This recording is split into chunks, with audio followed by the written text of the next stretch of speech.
اعوذ باللہ نحمده ونصلي على رسوله الكريم اما بعد فاعوذ بالله من الشيطان الرجيم بسم الله الرحمن الرحيم رب اشرح لي صدري ويسر لي امري واحلل عقدة من لساني يفقهوا قولي۔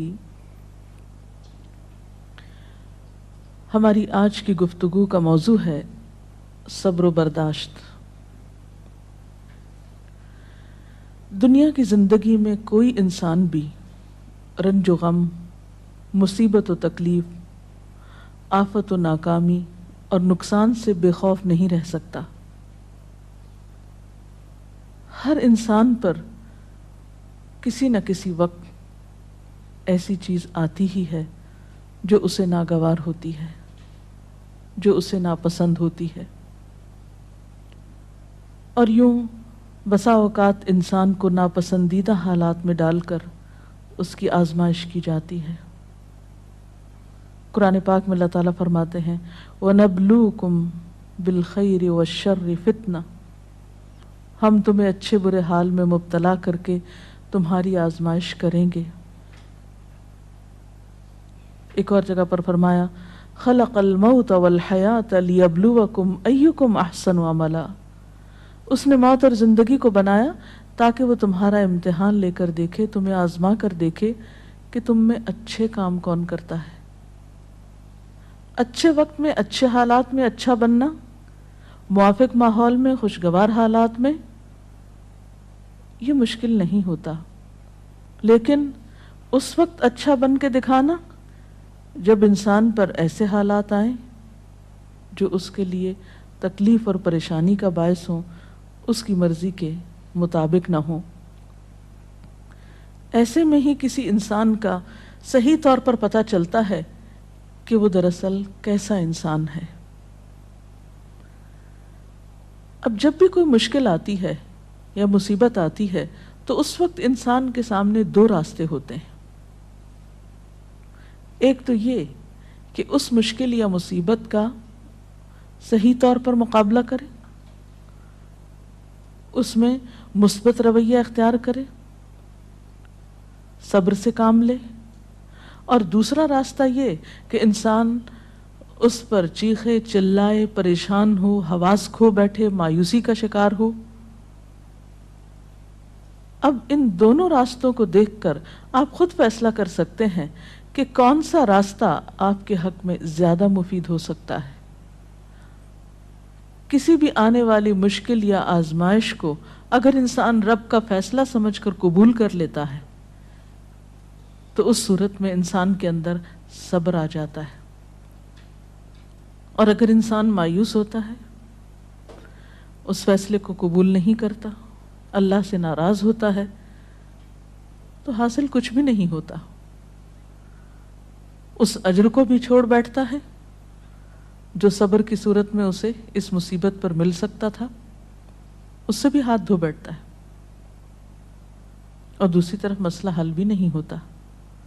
اس کے برعکس جو لوگ مصیبت پر صبر کرتے ہیں ان کے بارے میں قرآن پاک میں آتا ہے وَبَشِّرِ الصَّابِرِينَ الَّذِينَ إِذَا أَصَابَتْهُمْ مُصِيبَةٌ قَالُوا إِنَّا لِلَّهِ وَإِنَّا إِلَيْهِ رَاجِعُونَ أُولَئِكَ عَلَيْهِمْ صَلَوَاتٌ مِّن رَّبِّهِمْ وَرَحْمَةٌ وَأُولَئِكَ هُمُ الْمُهْتَدُونَ، اور خوشخبری ان لوگوں کو دیجیے جو مصیبت پر صبر کرتے ہیں اور کہتے ہیں کہ ہم اللہ کے ہیں اور اللہ ہی کی طرف ہمیں واپس جانا ہے۔ ان لوگوں پر ان کے رب کی طرف سے بڑی عنایات ہوں گی اور اس کی رحمت ہوگی، اور ایسے ہی لوگ راہ ہدایت پر ہوتے ہیں۔ گویا مصیبت کے وقت صبر کرنے والا اللہ تعالیٰ کی خاص رحمت اور عنایت کا مستحق ہو جاتا ہے۔ یہاں ایک سوال یہ پیدا ہوتا ہے کہ اگر انسان اللہ تعالیٰ کا محبوب ہے اور اللہ تعالیٰ اپنے بندوں سے پیار کرتا ہے تو پھر انہیں مشکل میں کیوں ڈالتا ہے، ان کا امتحان کیوں لیتا ہے؟ تو بات یہ ہے کہ دنیا میں بھی امتحان کے بغیر انسان کی اصل قدر و قیمت سامنے نہیں آتی۔ مثلاً ایک ماں اپنے بچے سے پیار کرتی ہے لیکن اس کو اسکول بھیجتی ہے، جب امتحان کا وقت آتا ہے تو گھر نہیں بٹھا لیتی، امتحان کے لیے بھیجتی ہے تیار کر کے، اور امتحان سے جب بچہ گزرتا ہے تو ہی وہ پہچانتا ہے کہ اب وہ کس قابل ہے۔ کامیابی امتحان کے بعد ہی آتی، بغیر امتحان کے تو کامیابی کا تصور ہی نہیں۔ اسی طرح ہم دیکھتے ہیں کہ دنیا کی تاریخ میں جس طرح کے بھی لوگ آئے، خواہ وہ نیک آئے یا بد آئے، اچھے یا برے، انبیاء اور صالحین تھے یا فاسقین و فجار تھے، آزمائشیں ہر ایک کی زندگی میں آئیں۔ اس دنیا میں سب کو امتحانوں سے گزرنا پڑا۔ ہاں، یہ فرق ضرور ہے کہ اللہ کے پیاروں نے اللہ کی طرف سے آئے ہوئے امتحان پر کبھی شکوہ نہیں کیا، بے صبری سے اور جلد بازی سے کام نہیں کیا، بلکہ اس کے برعکس صبر سے کام لیا۔ نبی صلی اللہ علیہ وسلم نے فرمایا کہ اذا احب اللہ قوما، جب اللہ کسی قوم سے، کسی گروہ سے محبت کرتا ہے، ابتلاہم، تو ان کو آزما لیتا ہے۔ گویا آزمائش اللہ کی طرف سے کسی ناراضگی کی علامت ہی نہیں، بلکہ بسا اوقات وہ اس کی محبت کی علامت ہوتی۔ پھر فرمایا کہ جو شخص اس پہ راضی ہو جاتا ہے اللہ اس کے لیے راضی ہو جاتا ہے، اور جو ناراض ہوتا ہے اللہ تعالیٰ اس سے ناراض ہو جاتا ہے۔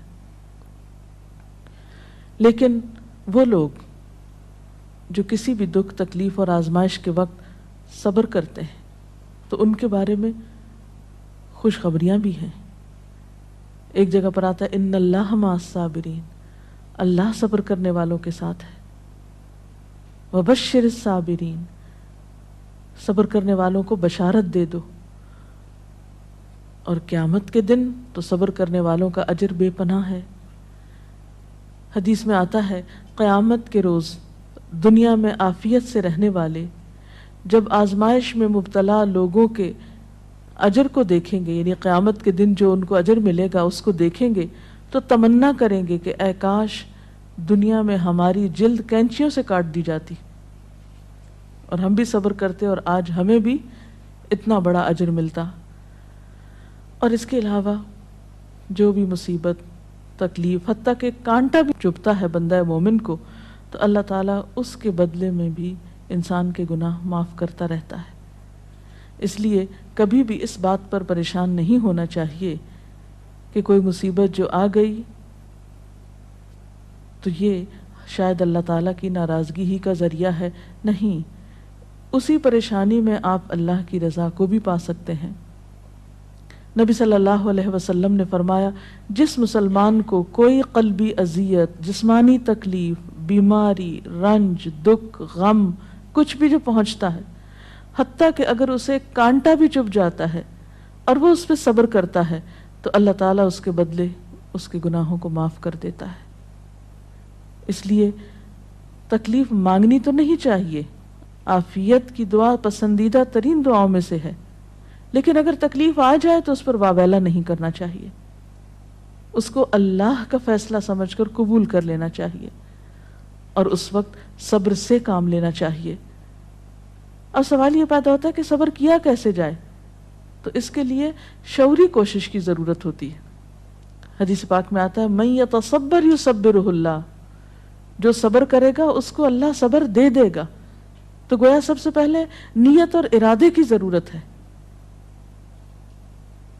اللہ کے فیصلے کو قبول کرنا، ایکسپٹ کر لینا کہ جو ہونا تھا ہو گیا، آپ اسے تبدیل نہیں اب کر سکتے۔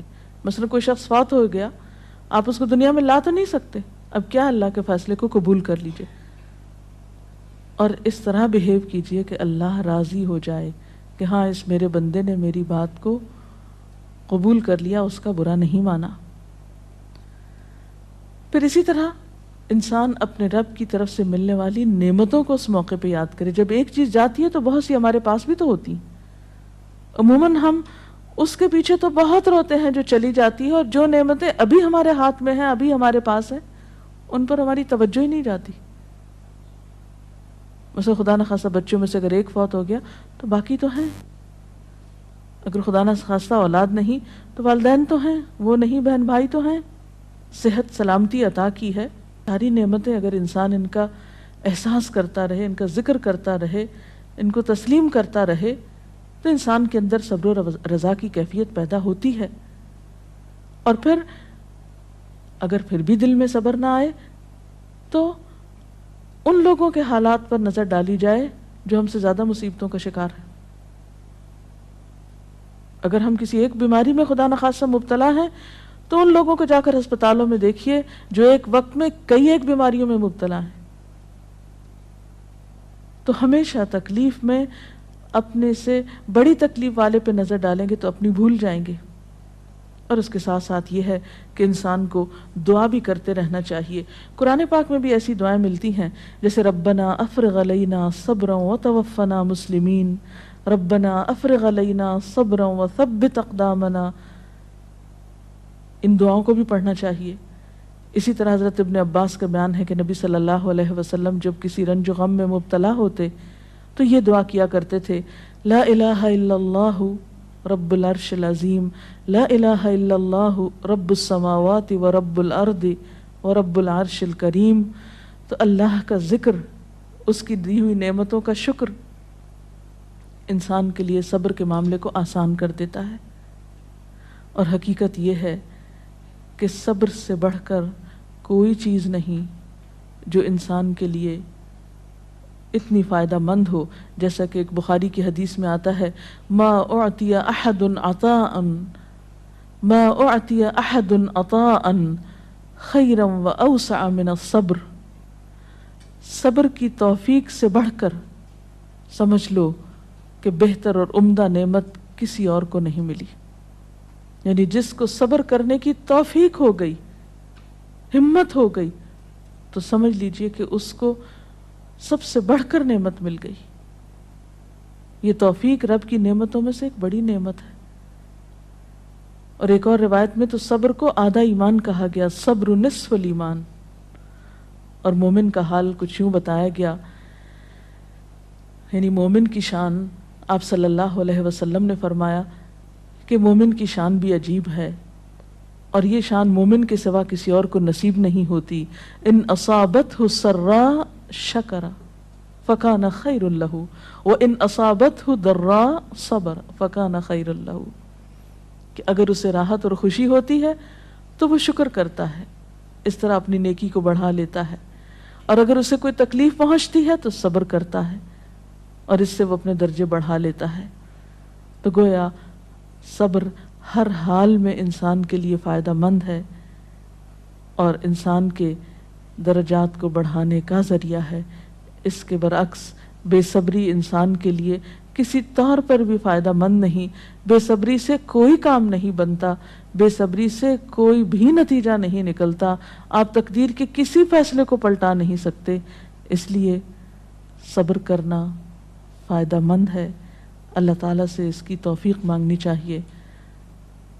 اللہ تعالیٰ ہم سب کو اپنی عافیت میں رکھے، اور اگر اس کے فیصلے سے کوئی آزمائش زندگی میں آئی ہوئی ہے تو اس پر صبر کے ساتھ اللہ سے رجوع کرنے کی توفیق ملتی رہے۔ اس سلسلے میں اگر کوئی سوال ہو آپ کے ذہن میں۔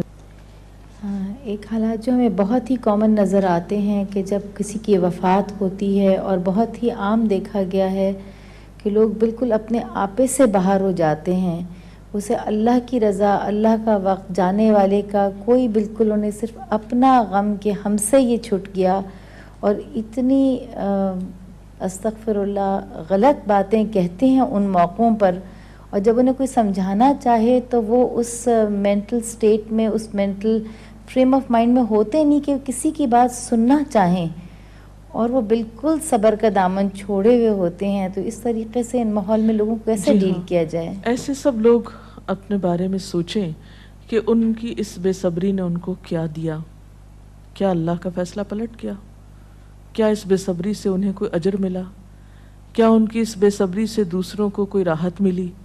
جب انسان بے صبری سے کام لیتا ہے تو وہ نہ صرف یہ کہ خود کو پریشان کرتا ہے بلکہ اپنے آس پاس کے لوگوں کے لیے ایک اذیت کا سبب بن جاتا ہے، ان پہ ایک بوجھ بن جاتا ہے۔ پھر بعض اوقات زبان سے ایسی ناروا باتیں نکالتا ہے کہ اللہ تعالیٰ کو ناراض کر دیتا ہے. حالانکہ دیکھا جائے تو ان ساری چیزوں کے نتیجے میں سوائے خسارے اور ناکامی کے کچھ حاصل نہیں ہوتا. اسی لیے قرآن پاک میں اللہ تعالیٰ فرماتے ہیں وَالْعَصْرِ إِنَّ الْإِنسَانَ لَفِي خُسْرٍ إِلَّا الَّذِينَ آمَنُوا وَعَمِلُوا الصَّالِحَاتِ وَتَوَاصَوْا بِالْحَقِّ وَتَوَاصَوْا بِالصَّبْرِ. قسم ہے زمانے کی، یقیناً انسان نقصان میں ہے سوائے ان لوگوں کے جو ایمان لائے اور جنہوں نے اچھے کام کیے، ایک دوسرے کو حق کی تلقین کرتے رہے اور ایک دوسرے کو صبر کی تلقین کرتے رہے. تو خواہ تکلیف میں مبتلا شخص چیخنا پکارنا کرے، پھر بھی آس پاس کے لوگوں پر لازم ہے کہ وہ کسی نہ کسی طریقے سے اسے صبر کی طرف لے آئیں، اس لیے کہ صبر کے علاوہ اور کوئی دوا ہے ہی نہیں ایسے لوگوں کی. میم صبر کا مطلب کیا ہے؟ صبر کرنا کیا ہوتا ہے؟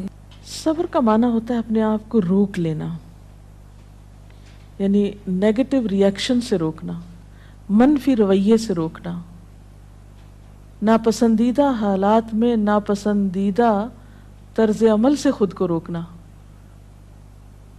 اور ایسے موقع پر ہمت اور دلیری سے کام لیتے ہوئے وہ طریقہ اور وہ طرز عمل اختیار کرنا جو اللہ تعالیٰ کی رضا کا باعث بنے.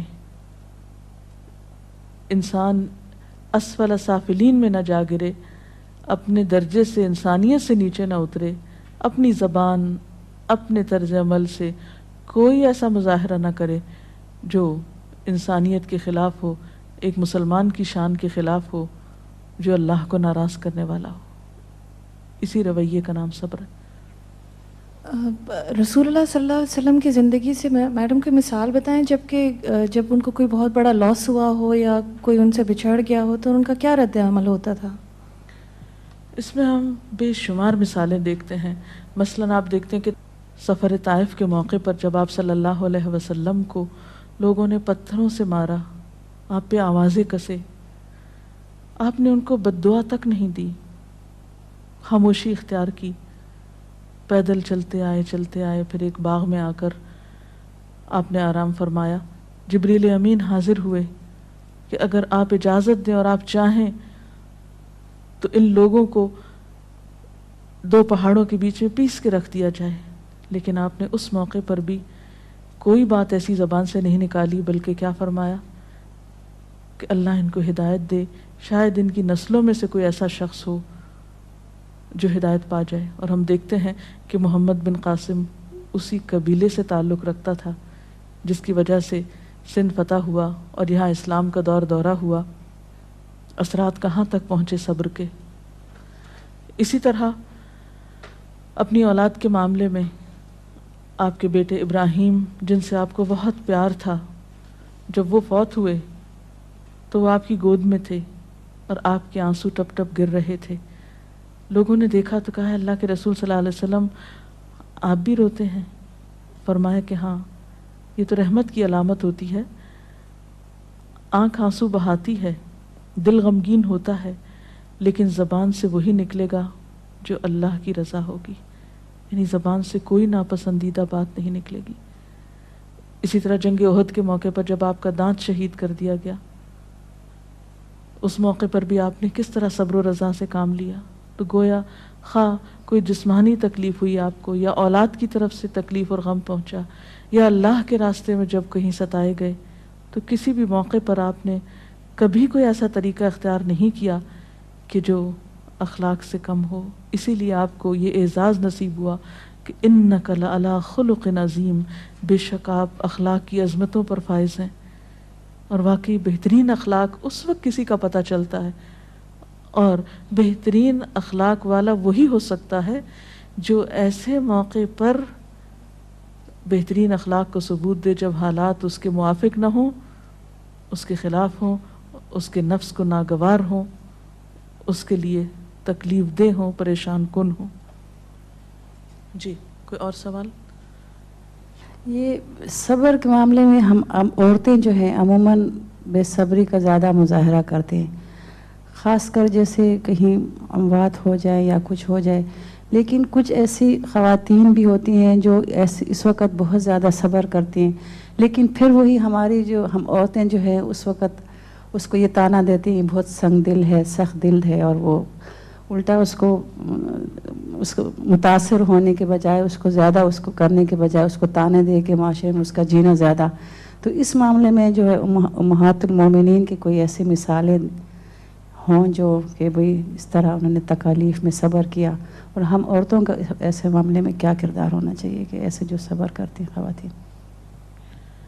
اس میں آپ دیکھیے کہ حضرت ام سلیم ہیں جن کا بچہ بیمار ہے، شوہر بیمار بچے کو چھوڑ کر جاتے ہیں، واپس آتے ہیں تو بچہ فوت ہو چکا ہوتا ہے.